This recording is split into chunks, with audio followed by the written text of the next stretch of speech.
Welcome to this episode of the Mind Talk Show. My name is Lynne. Did you know that parents work very hard to teach their children and, of course, to give decisions or to keep decisions for their children who are teenagers, but at the end of the day, they don't listen to it. They don't matter anymore. At some point, children who are teenagers, they change or they decrease that attention to their parents and put it to their peers or their teens. This is what happens each and every day. And many parents are wondering, why is it so? Why is it that the children that they have raised until they are teenagers now, they don't listen to them? They don't take their advices. They don't take their decisions anymore because their peers matters a lot. They increase their attention to their peers. Why is it so? Did you know that at this particular stage, there is a lot of there is a lot of process or a lot of things that are happening to these teenagers, so they cannot even listen to what you have to say, because at this particular point, they are due to change of hormones, they are changing from one stage to another, and this makes them not to listen to their parents. This is what happens. And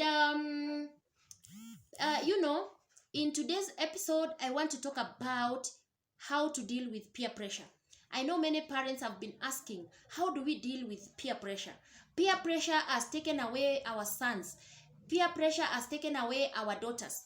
How do we deal with this peer pressure?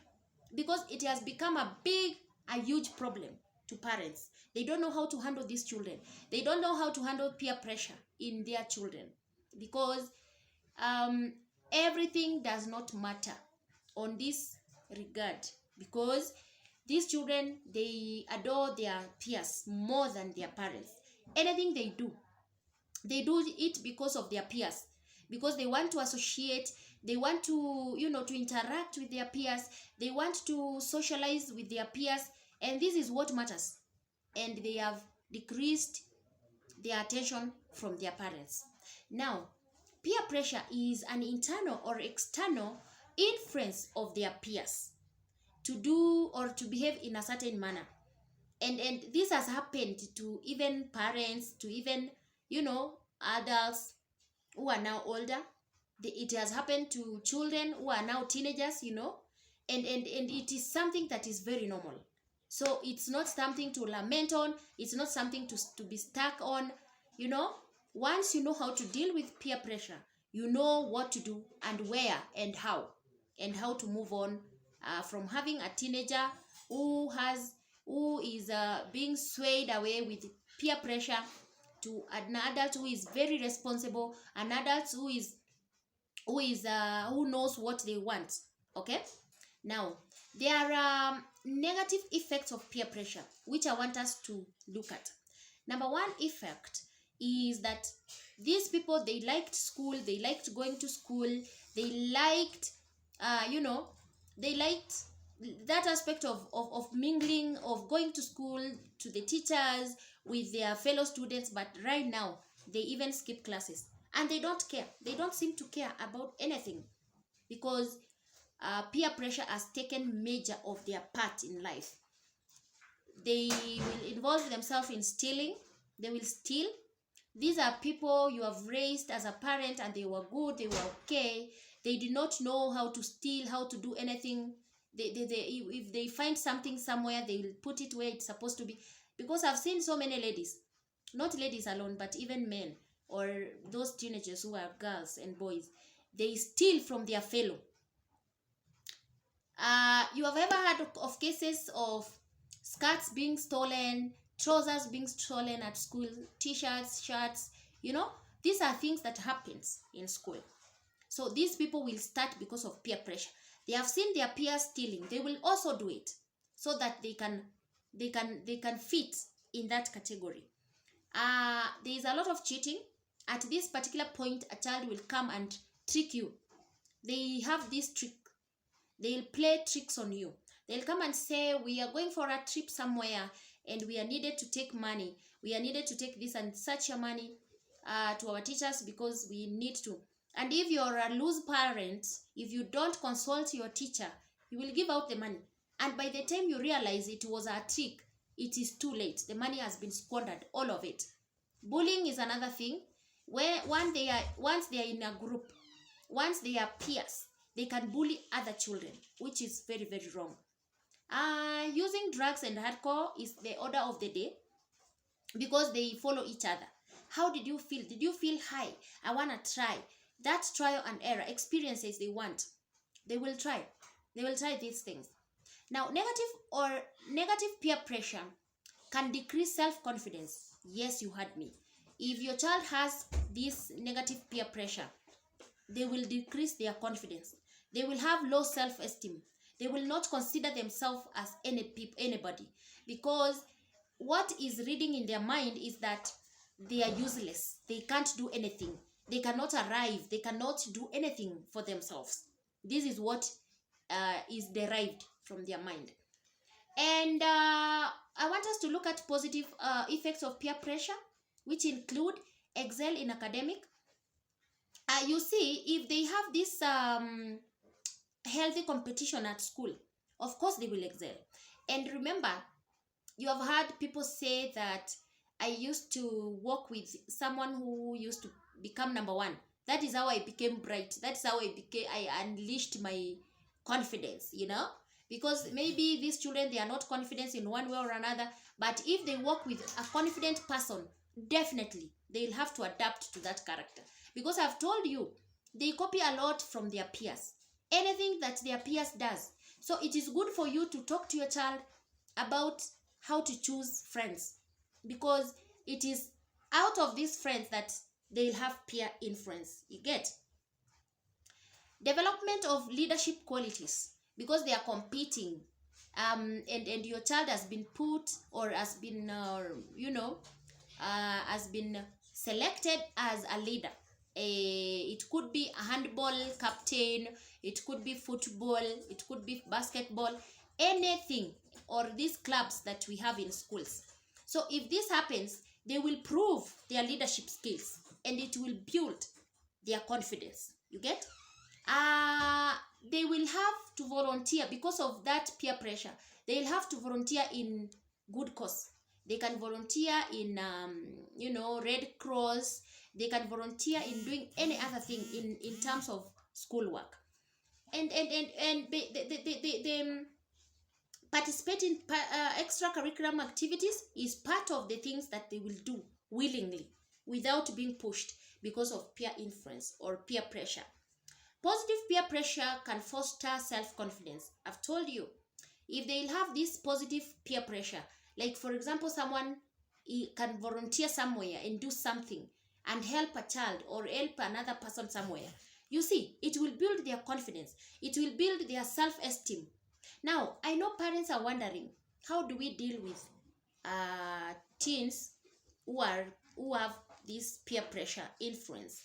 How do you go about it? How do you start? Because it has taken part of their life. It is part of their life. So how do you go about it? How do you sort out this peer influence? How do you talk to your child?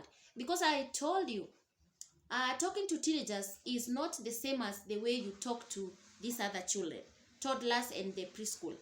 This is different. They are different. There is a language that you use. Otherwise, you will fight most of the time, because they don't want to be taken at speed. They don't want to be taken. There's a way you communicate with these people. Because if you go with, because I've told you, these people, they are Mr. Know-how, and they know everything. They seem to know everything at this particular point. And remember, hormones are at work. Changes are here and there. They are changing each and every day from this to that. So character-wise, they could become rude. They could become so loving. They could become this and that. So you should know the language. And above all, you should understand your child. Because if you don't understand your child, you're doing it the wrong way. You will never get it. You must understand your child. This is very, very key. So how do you go about it? How do you go in dealing with peer pressure influence, both positive and negative? Number one, create an environment of open communication. I've told you communication is key. And the way you communicate to these people is not the same way you communicate to toddlers. Remember that, parents. Don't confuse. Because if you confuse, kitakuramba, I'm telling you. That is a sheng or whatever in Kenyan. So, look for opportunities to ask your child about pressure. You know, just any time that you have an opportunity to talk to your child about anything, talk about peer pressure, how they are dealing with it. And let me tell you something, parents. These children, they like when you give examples. When you give your own experience, how did you deal with it? Because remember, you were also at that age and you dealt with peer pressure. How did you deal with peer pressure at your particular age? How did you go about it? How did you deal with bullies? How did you deal with, you know, that sexual life? How did you deal with friends? Peer pressure. How did you deal with it? They like those examples because those examples will help them to be mindful of what they are doing. They will say, oh, mommy went through this, or daddy. So this is how I handle it. Especially when they become emotional, before they get into depression state, before they get into stress state, these other mental illnesses, you should intervene and tell them what to do and what you did that helped you a lot. So sharing is key. Apart from communication, you should share your own experience to them. They love it.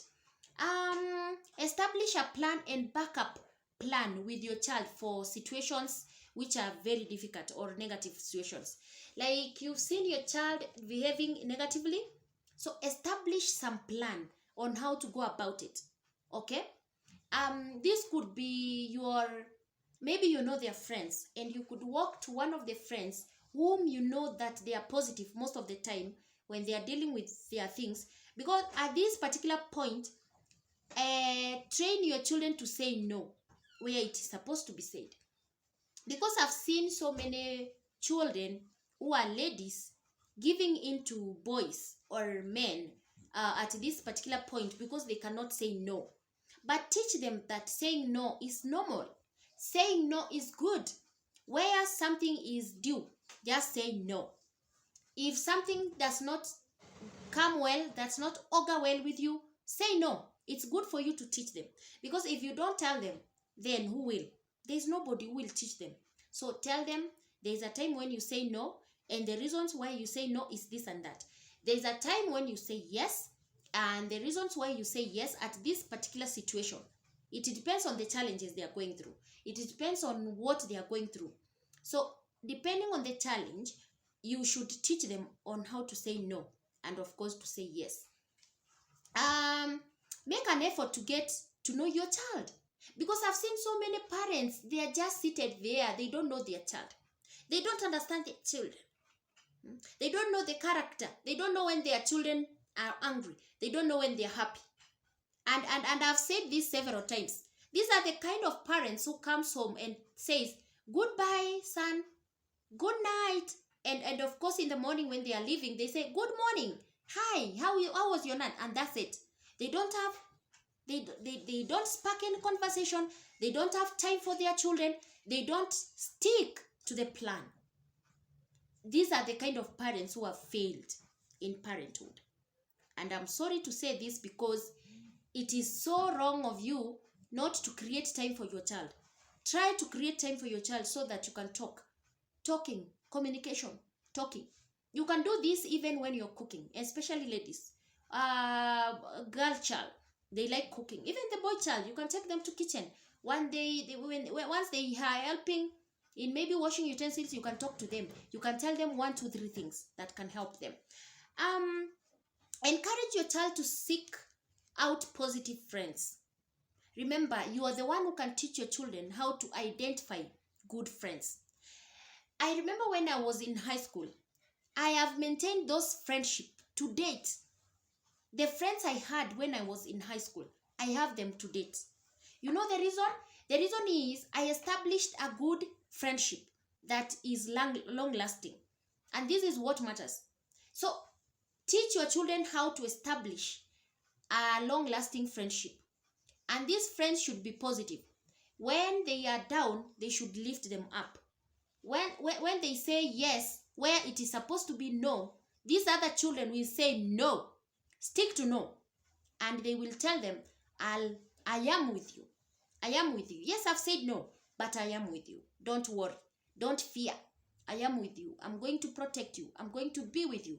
These are the kind of friendship that we need. So teach your children how to select. Teach your children, don't leave your child at the battlefield. They don't know where to start from. They don't know where to finish. It will come back to you as a parent when you realize your child is doing alcohol. It will come back to you as a parent when you realize your child is smoking. Your child is doing bad behaviors. Your child is pregnant. It will come back to you. I'm telling you. So remember to teach your child how to choose friends and how to foster that good relationship with other students. Foster independence in your child.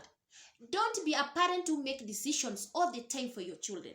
Remember, these are teenagers. These are adults. They are becoming adults very soon. So you should leave them to make decisions. Let them make decisions and fail, because it is through failing that they will rise up. Don't overprotect them, because overprotecting cannot help. It will not help to build their character. It will not help to build their confidence. So leave them to know what it is to make a decision. So leave these people. Leave them. Let them, give them a room, a responsibility of making a decision. And you will come to appreciate later when these people, they get through the peer pressure issues and they get successfully. Remember, you were there, but you're here today as an adult, as a parent, as a father, as a mother. So it is not so hard. It's not rocket science for you to help your child.